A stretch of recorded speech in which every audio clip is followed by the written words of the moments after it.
G&G Live with No Edits by Londonaire Visions. Chapter 1. And Being Black, March 19th, 2015. It was a long day for Keith Young, also known as G, today. While at work, G's co-worker thought it'd be funny to mention to the manager that G was on his phone the entire shift and not working like he was supposed to be. The manager didn't think it was funny because he called G in his office to fire him. G tried to explain to his general manager that his elderly grandmother was not doing well at all. He tried to explain how she was diagnosed with breast cancer. The manager asked G why didn't he just ask to leave. G told him that he couldn't afford to miss 1 second of his paycheck. He needs all the hours that he can get because he's a little behind on a couple household bills. He has a baby on the way, and his car just needed a new transmission. He fired him anyway. On the way out of the door, G's girlfriend, Peaches, calls. Peaches: "Hey, G, you off yet?" G: "Oh, I'm off all right." Peaches: "Great. How was your day?" G: "It was all right. How was yours?" Peaches: "It was all right. Will you take me to Cold Stone to get some ice cream?" I'm not gonna lie to you, Peaches. I don't have it right now. I just got laid off. And I had to spend $4,000 to get another transmission yesterday. That was my rent money I spent on my transmission. But I asked my brother to use his food stamp card to get you some ice cream from the grocery store. And I'll take you to the park to eat it or something. Peaches: "Baby, I can help you pay your rent this month. That's not a problem. How much do you need?" G: $700. Peaches: "Okay, just come over. I'll give it to you." G: "Thank you, baby. I'll be there after I leave Conita's house." Peaches: "What you going over there for, G?" G: "Don't start this again, woman. The girl is carrying my child. I have to make sure she's straight so I know my son is all right." "Whatever, G. If you mess with her tonight, don't even think about coming over here. I'm not about to allow you to be out here thinking I'm okay with sharing you, G." G: "I'm not messing with that girl, Peach.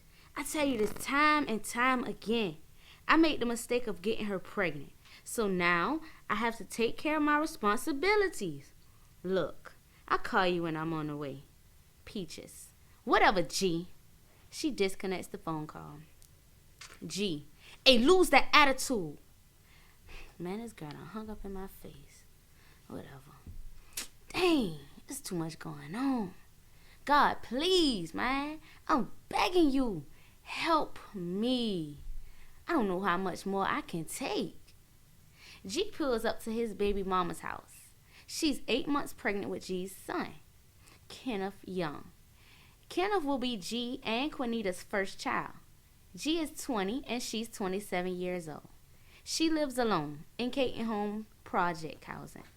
G has a key to her house, so when he walks in the door, he finds his baby mama, Quinita, blasting NBA Youngboy as loud as her boombox will allow. She's drinking straight from a full bottle of pineapple Ciroc. She has a backwood of Savannah's finest Doja, and she has 2 lines of cocaine on the glass coffee table, just waiting for her to sniff it up. G loses his mind. Normally, G keeps his composure, but after everything that he's been enduring for the past couple days, he spazzes out. "What the hell, Quinita?" G aggressively snatches the bottle and the joint from her hand. He wants to box her square dead in the middle of her face for disrespecting him in that manner. She's 8 months pregnant with his child, and she's deciding to participate in such behavior. G: "I'm sick and tired of this, Quinita. All you want to do is sit on your behind and collect the check. The second you deliver my baby, I'm through with you, period. I just want to make sure my son comes out as healthy as possible. But you insist on being a freaking fiend. If my son comes out with any birth defects because you can't control your messed up habits, I'm gonna kill you." G found Quinita sniffing up cocaine once before she got pregnant. When he questioned her about it, she told him she doesn't do it often. She only does it when she's extremely stressed out. G made her promise that she'll find another stress reliever, and she did. But apparently, she felt like breaking her promise. G grabs all the drugs off the table and shoves them into his left pocket. He walks out the door and slams it so hard that the vibrations break the glass coffee table. Quinita calls the police. Operator, 911, what's your emergency? Quinita. Oh my God. My baby father, he just hit me and he left. He has a left pocket full of drugs and he's very dangerous. Operator, what's your name and location, ma'am? Quinita Topple, 704 Gwinnett Street. Oh my God. His name is Keith Young. He's 20 years old and he's wearing a Hurdy work uniform and some black work shoes. He left his keys, so he's walking somewhere in the projects. Operator, we have an officer already posted on Gwinnett Street. I am going to let him know to be on the lookout for a man that fits your description, and I am sending an officer to you right now. Quinita, thank you so much. She hangs the phone up, stops fake crying, and laughs. That'll show your messed up behind not to mess with me. G is walking down toward Burger King when the officer hops out of his car. Black officer, hey, get on the ground now!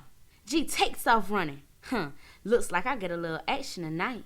The officer hops back in his car, gets close enough to... Bow! The officer shoots G in his left leg. Ah! G falls on the ground. Officer laughs. Got his ugly black behind. He hops out of the car. So you like to beat up on women, huh, fuck boy? Man, what did you talk about? The officer slaps G across the mouth with his pistol. Shut up talking to me. He goes directly to G's left pocket for the drugs.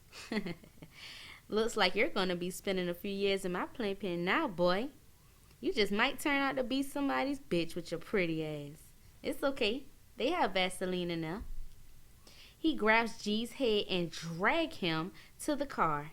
Shh, unless you like it dry like your hair. You, handcuffed G, have the right to remain silent. Anything you say can and will be used against you in a court of law. You have the right to an attorney. If you cannot afford one, one will be appointed to you by the court. With these rights in mind, are you willing to talk to me about the charges against you? G, fuck you, spits blood at him. The officer breaks G's jaw.